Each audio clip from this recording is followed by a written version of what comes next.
Welcome to the channel where family secrets don't stay hidden for long. Tonight's story starts with a shocking betrayal. A mother leaves her 11-year-old child with only $3 and a note, vanishing to Canada like it's nothing. But the real horror begins when the stepfather steps in, manipulating, lying, and controlling every move, turning a home into a prison. While surviving on pennies and silence, a hidden truth is uncovered, proof of financial abuse, stolen money, and a family built on lies. And when the mother returns, the revenge isn't violent. It's ruthless, smart, and unstoppable. This is a story of rising from poverty, exposing betrayal, and taking back power through success and truth. If you're ready for a family drama that will leave you stunned, stay tuned. The day the plane left, the house felt suddenly too big, like it had been holding its breath for years and finally exhaled. 11 years old, and the only thing waiting on the kitchen table was a crumpled grocery list and $3 shoved into a jar like it was charity. The note on the fridge said, "Gone to Canada for a month. Don't wait up." No explanation, no apology. Just the kind of cold finality that made the walls feel like they were closing in. It didn't take long to realize the month was never really about a trip. It was about escape, about leaving someone else to deal with the consequences. The truth had been hidden behind smiles and expensive dinners, behind the image of a happy family that everyone else envied. But the husband, my mother's husband, had always been a shadow. A man who never spoke directly and never took responsibility. He was the kind of person who could smile in church and then use that same smile to steal from the ones who trusted him. Those $3 weren't just money. They were proof of what had been true all along. No one cared enough to give more. The neighbors pretended not to notice the silence. The school called once, then stopped. The phone rang, but nobody answered the questions that mattered. The house, once full of noise and voices, became a prison of quiet. Every time the door clicked shut, it sounded like a verdict. Days turned into weeks. The pantry was a museum of half-empty boxes and forgotten expiration dates. The only warmth came from the stoves, and even that was rationed. Every time the husband walked in, it was like a storm passing through, loud, unpredictable, leaving damage behind. He didn't ask where the food was or why the lights were off. He only asked where the money went, as if the $3 were a personal insult. The betrayal wasn't just in leaving. It was in the way it exposed a lifetime of neglect. The mother had always acted like the protector, but the truth was the opposite. She had been a bystander to a marriage built on lies, and the husband had used that silence as a weapon. And the worst part, nobody would ever know the real story unless someone decided to tell it. The anger that grew in those days wasn't just for being abandoned. It was for being treated like an invisible problem, a secret that could be shoved behind closed doors. And the moment the truth finally came to light, the world would never look at them the same again. The first time the husband spoke after the mother left, it didn't feel like a conversation. It felt like a test. His voice was calm, almost gentle, but the words were sharp enough to cut through the silence that had settled like dust. "You know how this works," he said, like a teacher talking to a student.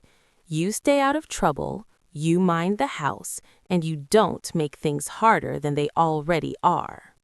There was no warmth in that sentence, no real concern. It was control disguised as guidance, and he knew exactly what he was doing. The mother's absence wasn't an accident or a temporary escape. It was a carefully staged move. He wanted the house quiet, the power in his hands, and the truth buried beneath the weight of a child's fear.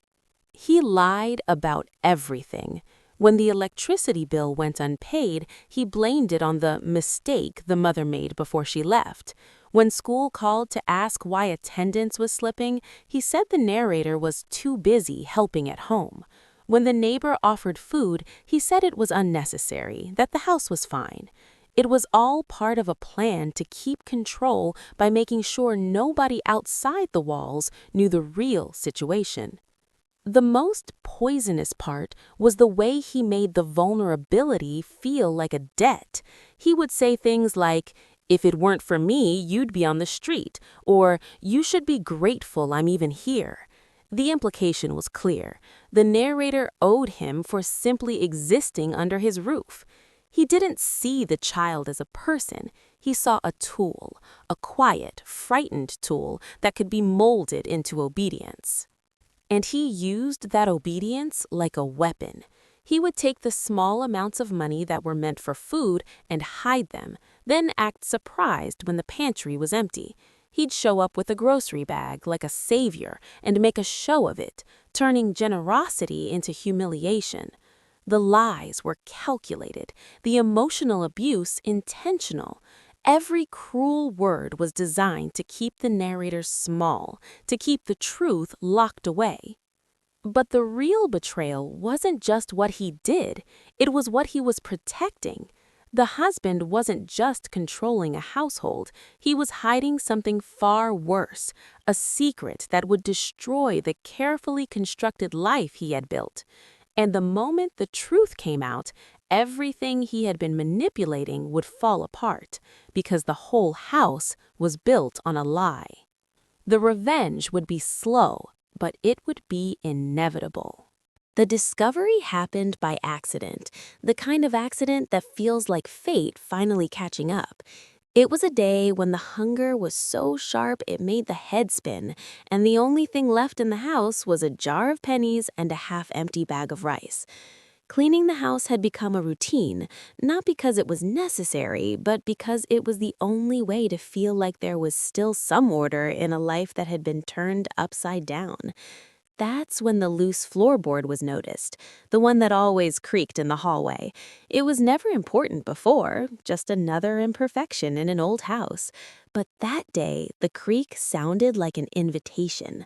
The board was pried up with a spoon, and underneath was a small metal box wrapped in plastic, hidden so carefully it was almost impressive.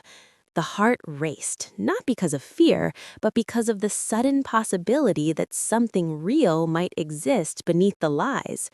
Inside the box were papers, bank statements, receipts, and letters. The handwriting was familiar. The husband's signature was on everything. And then came the proof: transfers, cash withdrawals, money taken from accounts that were supposed to belong to the mother, money that vanished without a trace. The husband wasn't just withholding money, he was stealing it, siphoning it into secret accounts, treating the family's finances like a personal safe. The letters were worse. They weren't just about money, they were about the plan, the careful way he had built a trap around the mother's trust. One letter described how he would keep her busy with trips, how he would make her think she was the one making decisions, and how the narrator would be kept quiet through manipulation and fear. The cruelty in his words was undeniable. He wasn't simply abusing the situation, he was orchestrating it. The shock didn't end there. Among the papers was a contract with the mother's name on it, signed without her knowledge. It showed that she had been complicit, whether out of love, fear, or desperation. The mother had been used, and she had allowed it. The betrayal was two-sided, a husband hiding behind a smile, and a mother turning away from the truth. The anger that rose from that box wasn't just rage, it was clarity. Everything suddenly made sense. The missing money, the accidental trips, the quiet threats. The house wasn't just neglected, it was a prison built on deception. And in that moment, the plan for revenge wasn't born from hate, it was born from justice. The choice wasn't sudden. It wasn't a dramatic moment with a vow and a storm outside. It was quiet, almost ordinary. It started with the decision to stop begging for crumbs and start building a life that didn't need anyone's permission. The anger still burned, but it shifted into something sharper: discipline. If the husband wanted power, then power was what would be taken from him, piece by piece. School became the first battleground. Every lesson was a weapon, every grade a step away from the house that tried to keep a child trapped. The hunger that used to blur the days became a fuel for focus. Nights were spent studying under a single lamp, with the sound of the husband's footsteps echoing in the hall, like a reminder that the world outside was still dangerous. But the narrator kept going, because the plan was bigger than survival. The plan was escape. Years passed. The poverty didn't disappear overnight, but the mindset did. The hard truth was that success wasn't a fantasy, it was a strategy. Scholarships were earned, internships were fought for, and every small victory became proof that the husband's control could be broken. The more doors opened, the more the husband's influence shrank. He tried to keep the narrator close with guilt and threats, but the chains were already cracking.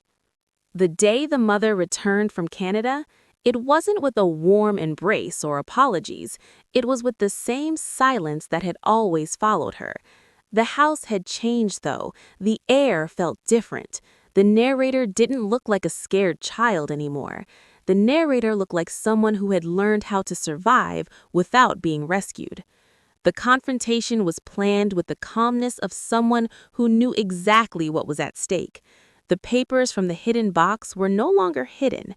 They were organized, documented, and backed by the proof that would make lies impossible. The husband's face shifted when he saw them, from arrogance to panic. For the first time, he couldn't control the room with his voice.